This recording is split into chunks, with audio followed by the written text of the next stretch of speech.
It's MistaJam on Capital Dance, and right now I am joined by the artist behind this week's Jam Hot Record of the Week. It's Silk. Studio crew, make some noise! Woo! Hello. Silk, how are you? I'm really well, mate. How are you? I'm really good, and you know what? I do have to make a comment on what you're wearing. Oh, That jumper is ridiculously sick.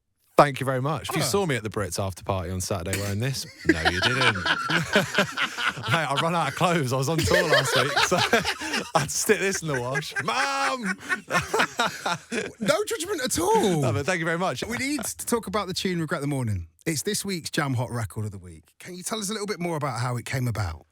It was probably the easiest song I've ever written. I was with Marley and Leo in one of my, it's just when the Silk project started. I'd never really done a session before, and my A&R called me up and said, we've got you in a session with like Marley and Leo from Arco tomorrow. And I was like, oh, sick. I got really nervous. So I stayed up till 3 o'clock in the morning the night before. As you do. And I kind of had the beat going round, and I was living with my family at the time. This is it's going to be like 2 years ago. So I kind of stayed up, was pacing around the house, and then kind of had this like melody going around in my head. And I kind of wrote half the song that night, thinking it's going to be the first thing I'm going to bring up in the session. But then I got really nervous, went in, and then just started working on something completely different that they were working on. But we had about 40 minutes at the end of the day. Oh, no. And I said, by the way, I've got this like cool beat and this idea. Don't know if you guys are feeling it or whatever. And they were like, yes, why didn't you show us this at like 9 o'clock? And I was just like, yeah, okay, sorry. Well, let's see what we can do. Banged it out, like 40 minutes. I think we might have gone a bit over, 45 to an hour. Smashed it out.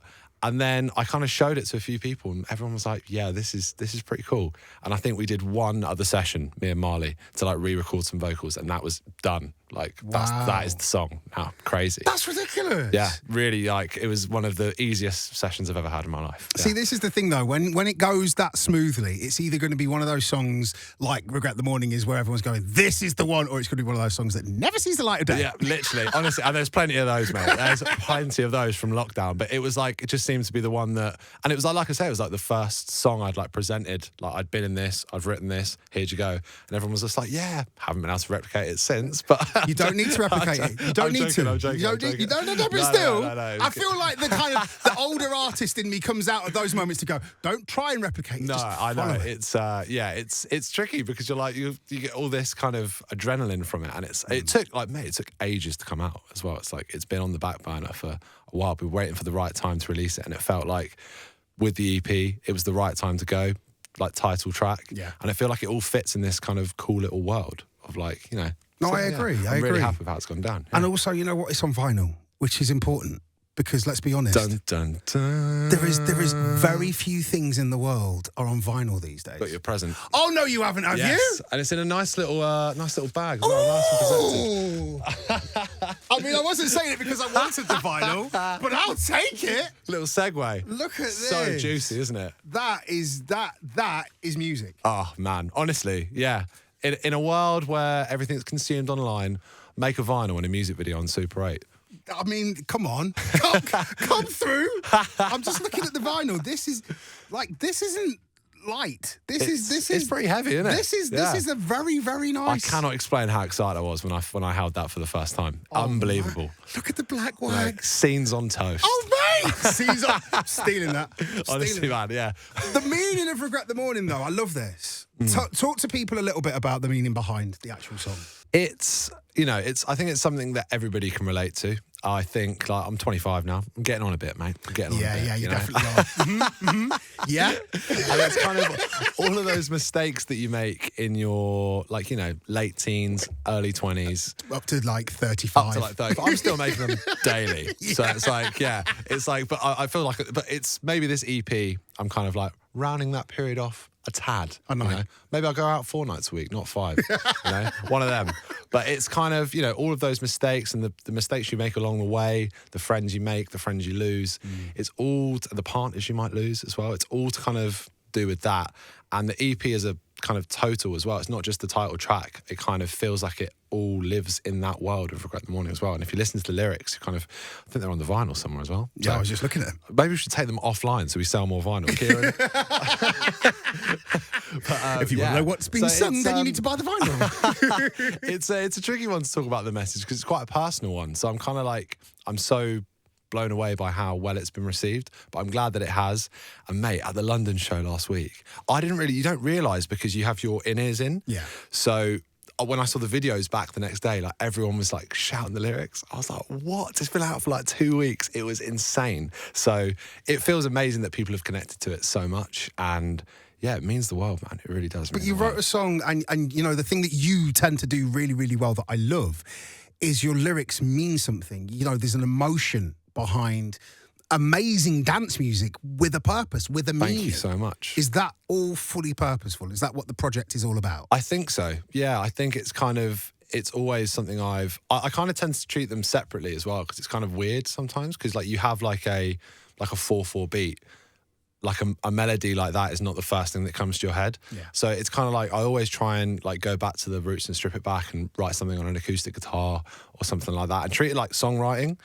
And it's kind of like I listen to a lot of like 1975 and stuff like that. And their songwriting is spot on. Like Matty is a genius. Matty and George like geniuses. And it's kind of like that's his approach as well. It's really strip it back and then kind of build it from the ground up that way. And it seems to have like worked in a way. Like I don't know. It seems like that was like a perfect kind of crossover of those worlds. And now it's just come out. It's kind of really, really inspired me that because like at first you're like, I don't know how this is going to go down. You know, people might just want to like. We just want to They dance. just want the bass or like the kick or whatever. So it's like I don't know how it was going to be received, but the fact it's been received so well, like mate, the ideas have been flooding. Like since I've got back, like. It's been like every day, staying up till like 4 or 5 in the morning, just writing. So I can't wait to show you what's next, man. Honestly, Please make sure that you get some rest, though. Trying. I'm trying. Just a No, little do you know bit. what? I slept like first time ever, like because like I slept all of Sunday. That's never. I was supposed to go to the rugby on Friday. By the way, what a game to miss! I was supposed to go to the rugby on Saturday to like. I was like, no, I'm going to decompress. I've got this like today. I need to kind of like chill out, do my thing, get some rest. Missed the rugby on Saturday. Worst game ever to miss. I should have just gone and not drunk or something. I'm laughing But because is that a regret you had in the morning? Is there going to be like a soundboard in there? Is there like, honestly, like I was gutted. I was absolutely gutted. But look, I feel rejuvenated today, so it was all worth it. Now, is it true that you started making music when you were 10? It is, yeah. Oh, background knowledge. Love it. Yeah, I was. We do our 10 research. 10 years old. Tell me the Crazy. story. What got you into making music? I was about, year 6 it would have been. And my dad was just heavy into like he loved his hi-fi. And I think he regretted, by the way, not making music when he was younger. I think he kind of went into the hi-fi kind of side of things. So as soon as I was of age, I think he just kind of forced the guitar into my hands and made me learn like New Order and Joy Division songs. And that's what I did. And then from there, I kind of got the hunger for it. And I say 10, I was probably more like 11 because I started like in bands and stuff when I was about year 7. And recording studios are expensive. Yeah. So especially when you're 11 years old, getting £5 a week for lunch money, you know, it's like, how am I going to afford a £400 an hour studio? So my dad had a MacBook, a Mac kind of, we're going back in the day now. You know those ones with like the big back? Yep. Yeah, like the tellies as well. Yep. The one with the big back, and that had GarageBand on it. And I thought, what I'm going to do is I'm going to learn to, because he took me to Tin Pan Alley on for Christmas. So I'd have been 10, 11. Wow. And he got me an interface and a MIDI keyboard, which I still they hold up, man. They hold up, yeah. Honestly, you can't batter this thing. I've dropped it downstairs, stood on it, like it's still going. And yeah, so I kind of thought, well, what I'll do is I'll learn how to record and produce music rather than going into the studio. And it was just, mate, it was like a party. Just got my mates round, learned to produce music, and it was like, yeah, a lot of it wasn't very good. Yeah. But I think it took, till I went to college and kind of learned how to actually do it then when I was 17. That I got into dance music, and then the rest is history. The rest is history. What got you into dance music? Well, one of my ex-girlfriends went to university in Bournemouth, and My New Lang were playing at O2 Academy there. I remember it vividly, and all of my mates came down for it. And I remember leaving that event going, wow, Yeah. like give me some of that.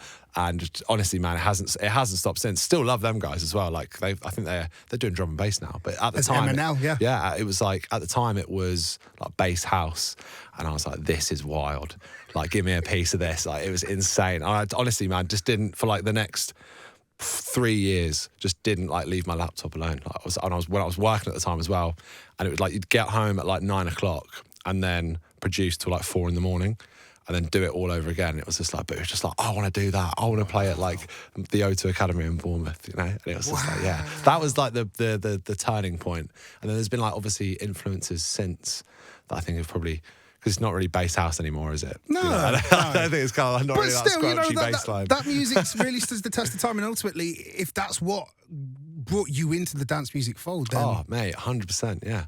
very I think valid. there's still some elements there, you know? Still some elements there. I mean, the bounce. That's the thing. You've got Yeah. a signature bounce to your productions. I Thank you think very it's much. that. Yeah, you can thank Sammy Vergie for that. I've spent a lot of time hanging around him, always trying to figure it out. And it's like, just how does Have you this got it geezer... No. Well, to be fair, I'm sat in Capital Dance and you're not, actually. So, yeah, I'm joking. He's just bad on the Arsenal game, so he's getting it. He's getting it on live radio. But no, I haven't figured it out. But that was like the thing where I was like, this is like, I think that's the next step, isn't it? Is getting that. Well, thank you very much for saying I've got it. But like the bounce is kind of like, how do you figure that out? Oh, you've got it. I think it's all in the drums, man. It's all in the drums, yeah. It is. And The it's ghost like, notes and the stuff that you program the way yeah, you do it. those little skippy snares. It's just like, oh, that's the flavour, the dreaded flavour. Oh, yes. But talk to me about the first DJ set. The first DJ set. I'm hearing that it was a Whoa. nightmare with your decks not turning up. No, you are right, actually. You've just jogged a memory there. They didn't turn up. Yeah, so I ordered... How have you got this information? Is this on the... Yeah. We do our research. Yeah, so it was... Basically, what happened is I kind of ran before I could walk. Yeah. And I booked myself a DJ set, like just going through promoters on Instagram, just DMing like people. I think I was 17 at the time as well, so we'll keep that one on the DL.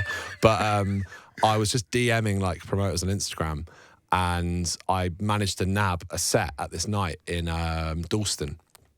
And I thought, right, I should probably start practicing now. Went to Pirate a few times, but I thought I'll buy myself a pair of decks and I can just hammer it home, learn how to DJ. A week before the set, they were supposed to arrive like 10 days before, nothing. 3 days before the set, nothing. On the day of the set, we were like getting ready to leave my house in Watford, and like they were like round the corner. Delivery driver was like there, and we were about to get the train. I was like, oh, this is just brilliant. So I had to go and do this DJ set. Luckily, nobody was there, so it didn't matter anyway. I just synced the whole of Pure Bassline 2 the whole night. But I still got I got the kind of, you know, the hunger for it. I was like, this is great. And that same guy invited me back the next time round. And that was a bit of a disaster. I'm not sure if you got that on your sheet, have you? No, we haven't got that one. No, that was the same club. Oh, no. And he said, come back, mate. I'm so sorry nobody turned up. And I was just like, oh, that's all right, mate. Don't worry about it. Like, I loved it. And we just went and got a kebab after it was live. And then he said, come back in 2 weeks and I'll get you on a good slot. Room's going to be full of people. I was like, sick. Can't wait. Brought all the same mates back. Same club, and like I was on about midnight, and as you walked into the club, it's not the first thing you expect to see in a nightclub. There was like a buffet of like sausage rolls and like crisps and stuff, and I was like, well, I don't know where this is going. But I walked in and there was a bashment DJ on at the same time. Love a bit of bashment, nothing wrong with that, but the buffet was what threw me off. And like I soon realised, just given my surroundings, it was a Jamaican lady's 60th birthday. Yeah. So it was, and I'm about to go up there, smash out some bass line. I was like, oh, this is not going to be good. This is not going to be good. But mate, And Doris was like, yeah, no, well, mate, I've never actually seen people actively hate the DJ before. But they did. Like they parted like the Red Sea. Is that the Red Sea? Is that right? Yeah. And they kind of all went to their kind of separate corners, and I was just like, And then the promoter came up to me. I'm surprised it got 3 songs in, and it was the song I remember it in my head. I was playing a Champion tune when he kicked me off the decks, And he came up to me and went, "I'm sorry, I've stitched you up, mate." And I was just like, "Nah, it's all right, don't worry about it." And he gave me, I think it was like 30 quid. He was just like, "Mate, on your way." I was like, "Yeah, come Please tell me you helped yourself to the buffet on the way out. Absolutely. Yeah. I hung around for a bit. I hung around. Like, I wasn't going anywhere. I had a couple of drinks and, got chatting. It was calm. Yeah. But I don't think that was, it wasn't the time and the place. For No, but still, you made it work. I love that. Improvise, overcome, and adapt. With you saying that, actually, that brings me to the next thing that I was going to ask, because you took a sabbatical from your job. You've mentioned a few times that, at the point where you were writing a lot of the stuff that's come out now, the point where you were writing the EP, you were working and you were balancing working and being a musician and doing the stuff at night, and you took a sabbatical from your job at the end of 2022, and it leads us to here now. If anyone's listening to this right now and maybe they've been making music, what was it that was around you at that time that made you want to make the leap? I think if you're passionate about it, I think you know if you want to do it or not, and it was like, I was at that point in my life where I thought, like, it's because I'd kind of done it and stopped a few times over the years, but it always seemed to kind of come back to it. And it was more than a hobby. I really loved it. And it got to that point in COVID where I think, a lot of people had their lives turned upside down. And it made me realize just like how brittle it all was. And it was just like, I need to make the leap. Something needs to change. I wasn't sure what it was. I didn't know what I was going to do. But I kind of I loved everybody at that job as well. They were just amazing, really supportive. And I spoke to my manager at the time. She said, "Well, you've been here long enough that you can take a sabbatical, which is like unpaid leaves, which is 6 months." So I cut some corners, stopped getting haircuts for a bit, and tried to save up a little bit of money, and just gave myself basically 6 months to see what happened. I thought, if I just do everything I know, I'm pretty sure everyone knows what they're supposed to do when you've got the time to think about it that much. Yeah. And I thought, if you just do it, make no excuses, because there's a lot of things in everyday life where you're trying to balance things. And I'm terrible, man. ADHD, it's a wreck. So I can't say I'm going to do one thing, and by the time I've walked into that room, I've forgotten what I was going to do. So I thought, mate, I'm all the other jobs you've got to do on the way to the room, though. Literally. It's like I've got to lock in, hyper focus, and just write music. And I think, because everything starts with the music, right? I think nothing happens unless you've got that first of all. So I gave myself 6 months and just wrote. And then eventually kind of, with the right guidance, amazing management, that I was friends with at the time as well, that we weren't technically, I don't think anyone wanted to take that leap yet. One whip on SoundCloud, we're not signing you. But it was we like you, so we'll guide you kind of through the way. So shout out Jasmine, shout out Kieran, shout out Michael. They were amazing. And eventually, I think you kind of just, once you start posting on TikTok and stuff as well and getting your stuff out there, you start finding yourself in these rooms, and it all kind of you look back and you go, I don't remember that happening, but it just kind of does, really slowly progresses, and kind of so there's always this big end goal in mind, which seems so far out of reach. And it's the little wins on the way that kind of lead you to that kind of place. And I think it's important to kind of take a step back. Look where I am now. It's it's insane. Being in this room, man, is bonkers. It's so crazy. Just do it. Take the leap. Don't be worried about these kind of things. If you have to move home. If you have to all of these different things I did. I moved home and I kind of made all these sacrifices to make it work in the end. And it kind of feels like we're finally, getting somewhere, man. And it helps as well because, you mentioned that, you got a lot of support from your dad, literally buying you a guitar and putting it in your hands. And your mum's a big fan of yours as well, isn't she? Yeah. She loves goes it. to a lot of your gigs. She does. She's at every show, man. Yeah. Can't keep her out. No, I'm joking. I'm going. She loves it, man. She was there on Thursday as well. And mate, she's just phenomenal. Yeah. Her and her partner Paul, they're lovely, and they're really I go up and stay with them in Stamford. It sounds posh, doesn't it? That's because it is.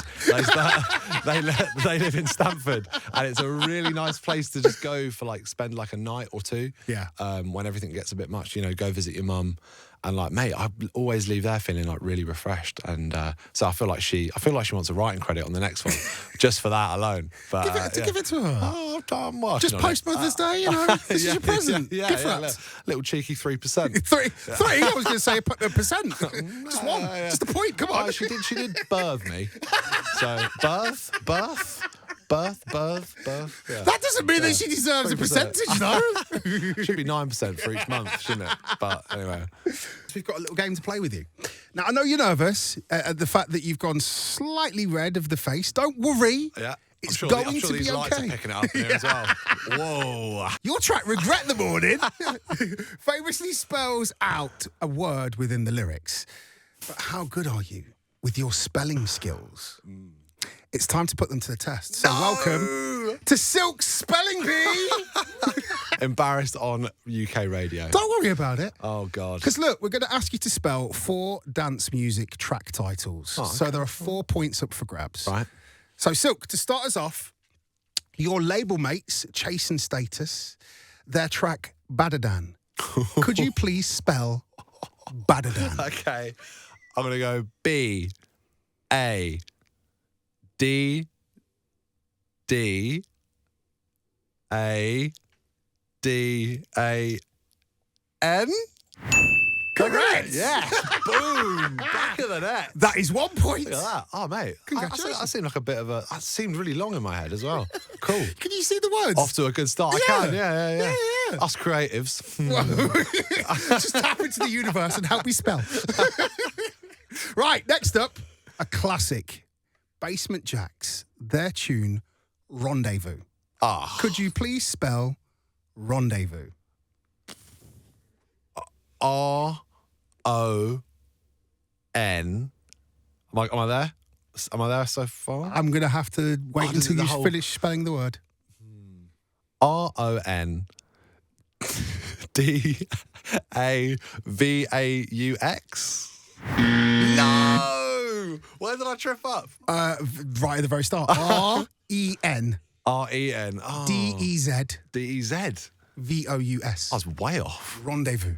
I've got basically every word Every wrong. second letter wrong. Okay, yeah, It's fine, it's fine, that's it's fine, all it's fine, We it's move. 1 out of 2 so far. How about your tune, Quiver? Could you please spell quiver?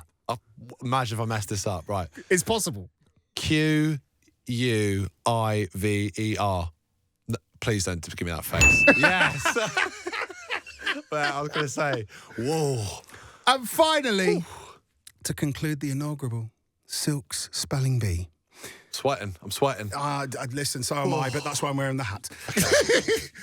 We're going to bring you another classic.